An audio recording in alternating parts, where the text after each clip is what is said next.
Good evening and welcome to Facebook Live with myself, Ruth from Top Schools.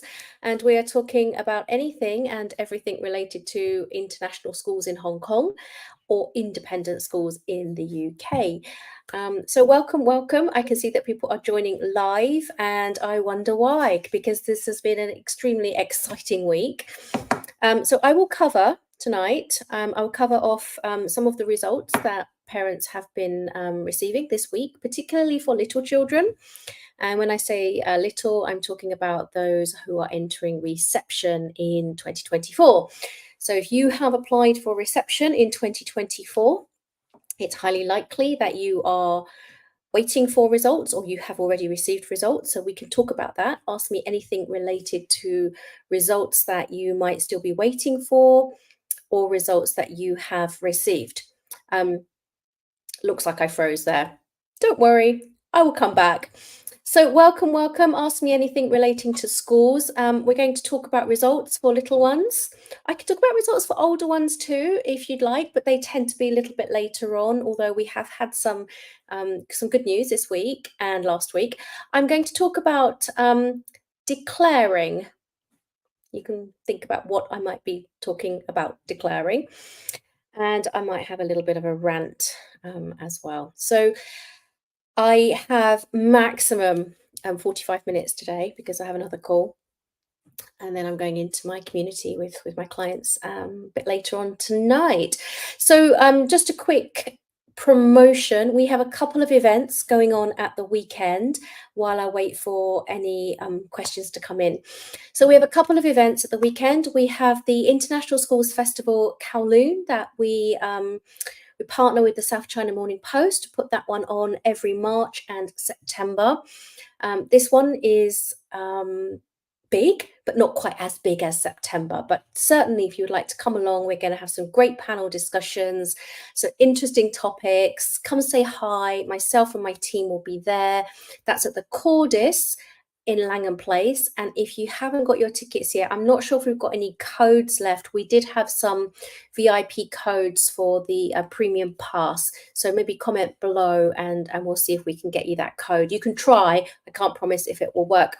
The other event that we have on Sunday, we have Epsom College in Malaysia have brought over their coaches. We're doing tennis, golf and football at the South China Athletic Association.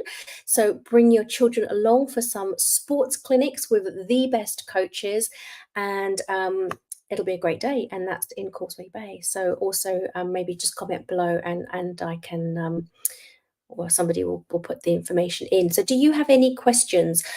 Results. So the two main schools that we heard results from this week, if you've got little children aged 3 and they'll be going into reception this coming September, was Hong Kong International School and Chinese International School released results. So Chinese International School results went out today and HKIS was a couple of days ago, but not everyone has heard. So they'll be doing theirs in batches. So it's not a disaster if you haven't heard. And people who have heard from both schools have heard 3 outcomes. So if you've watched my stuff before, you will certainly know that I talk about this a lot. There are 3 outcomes from an assessment. Accepted, happy days. Waitlisted, which is sometimes called wait pool, or it's sometimes called reserve list, or it could be called something else again. But essentially what it means is that not yet. Your child doesn't have an offer yet, but the possibility is still there. And or the other alternative is we are unfortunately unable to offer your child a place, and that means it's a decline. It means not this year. So let me talk about each of the two statuses which is not accepted. So if you did get the result that you were looking for, congratulations. Well done. Have a few glasses of whatever you like to have a few glasses of. And the rest of you, if you have received a wait list, reserve list, wait pool, whatever you want to call it. So lots of questions were coming in this morning about what can I do now? So read the email carefully. the clue is often in the email. If the email says, we cannot discuss with you about the reason why, guess what that means? That means that they don't want to discuss about the reason why with you. They don't want the phone to be ringing off the hook with lots of parents asking, why didn't my child get in? Um, it's tough. I know it's tough. With some of the schools, I mean, a couple of the schools are either extremely competitive. It doesn't necessarily mean that your child didn't meet the requirements. It just means that in a school like CIS or HKIS or Canadian school, they really have a lot of applications. They just don't want to give people false hope. So in a way, I think it's a good thing. And if your child is declined, I would often say that that means your child was not a good fit, did not meet the requirements. I think in these three schools, it's hard to say. That might not necessarily be the case. It's just that they had to make the cut somewhere. So don't take it badly. Don't take it to heart. It is what it is. It doesn't mean that you can't try again next year. And for some schools, you definitely can and should try again next year. And for other schools, you might not want to bother because the chances are very, very, very, very low indeed. Um, the other situation, if you're reserve list or wait list or wait pool, have yourselves a mini celebration. So I often get, comments that parents go, "Oh, what did I do wrong? I failed. We didn't get in, and why?" Actually, have yourself a mini celebration. If your child is waitlisted or reserve list in one of the very, very competitive schools, well done to him or her. Have yourselves a mini celebration. It's not the end of the world. Others are in a have received the unsuccessful, and you're in the middle batch, you're in the reserve list. So it's not the end of the world. The next question is always going to be, well, what are the chances? How likely is it that my child will get a spot? I like to use that little emoji like that one. Who knows? Who knows? How long is a piece of string? Who knows? And if you read the email, some of the emails are better than others, it has to be said, from the schools. Some of them are so obviously, I mean, they're all templates, clearly they're all templates, but some of them are a little bit more informative than others. So read the email, read what it says. And it will often say that, explain the process a little bit. So the wait pool is not a list, i.e., there's no actual sequence to it. And when there is a vacancy, they will look to fill that vacancy with a good fit child. So who knows? The likelihood that your child will get a spot is completely unknown because at this point, nobody knows which vacancies will arise. Okay, so please don't ask me how likely is it, but well done. If your child got reserve list, wait list, that's actually a good thing. That's it on the results. So do you have any questions about the results for the reception children that we received this week? If not, I'm going to go on to my next bit because I'm conscious of time. Declare, declare, declare, declare, declare. So this has been the theme of my week, where we've had a few incidents where parents are not completely and utterly honest and forthcoming in their child's profile, shall we say. So this is going back to basics. If your child has ever received speech therapy or occupational therapy, if your child has ever seen an educational psychologist, you must tick a box on the application form to say so. Most of the application forms will ask yes or no. You have to pick one. And if the answer is yes, don't tick no. Thereafter, you should follow through with some reports from the speech therapist, the occupational therapist, the psych ed, whatever, to explain to the school what kind of needs your child has, what kind of support they're currently having. And here's why. Why should you? So, what you might be thinking is, if I don't tell the school, how will they know? Right? How many of you, I know that some of you are thinking that, oh, my child saw an educational psychologist. It was 2 or 3 years ago. Um, there's no specific support that my child's receiving in school. I don't think I really need to tell them that. They'll never find out. They do find out. They do. The clues are in the school reports. Remember, I've done sessions before on how to read school reports with um, scrutinize, not just read the school reports, but scrutinize the school reports, because the language, the clues are there. If the clues are not in the school reports, what happens next after you've submitted your application is that the school will then seek a teacher reference from your child's current teacher. And this is often a series of check boxes as well, to ask the teacher, does the child receive any support for anything? Does the child have any needs? And the teacher will tick yes or no. So the teacher's ticked yes and you've ticked no. That's a problem. That's a problem. So declare, declare, declare. I've also got children, I've seen children recently who are seeing a psychiatrist and are being medicated without having seen an educational psychologist, which is a little bit strange, and it's a bit of a backwards way around. So have a chat, come on here and post your questions if you've got any concerns about needs. Now, another need, well, it's not exactly a need, but I'm just going to mention it in this bit as well, because this came up this week as well.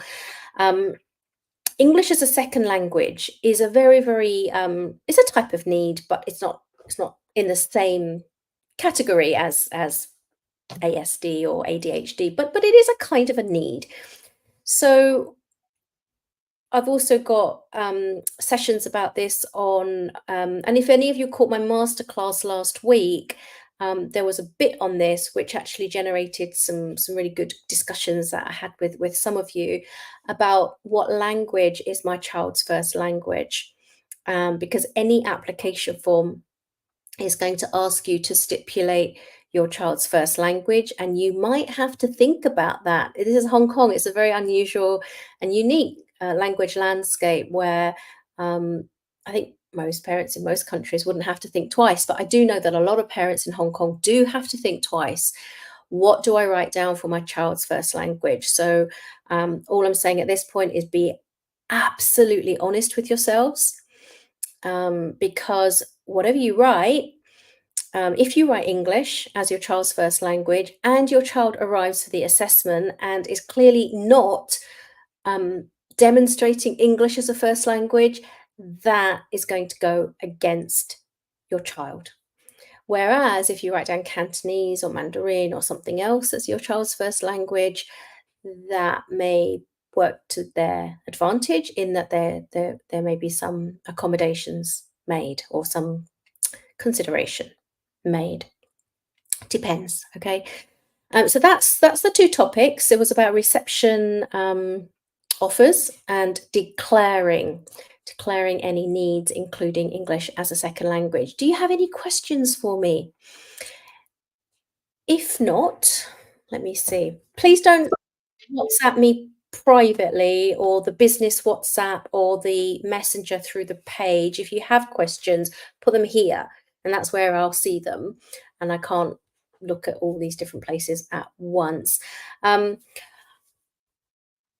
What was I going to do? I was going to have a rant, wasn't I? Oh, here's the thing, right? So now that a lot of the very, very top schools have released their results, and if unfortunately you're not sitting on an offer, you're going to go for a bit longer and see, if you've got a second choice or a third choice or a fourth choice school. If you are a school and you are second or third or fourth choice for lots and lots of parents. Now is the time that you need to be answering your phones and answering your emails, because I've had the most frustrating week trying to get through to schools that are apparently spending money on marketing and looking for more students, but guess what? They don't answer the phone. So that's my little rant. I think you know who you are. Or emails, or making it very difficult. Please don't put obstacles in our way. You know, if a school that is a new school, a growing school, is trying to establish your reputation, having an admissions team that is responsive, oh my goodness, what a difference that can make. So please don't put obstacles in our way. If you want us to send you more students. That's my rant for this evening. So we had lots of people watching live because I can see the numbers, but no questions. So that's all right. Maybe I answered everything.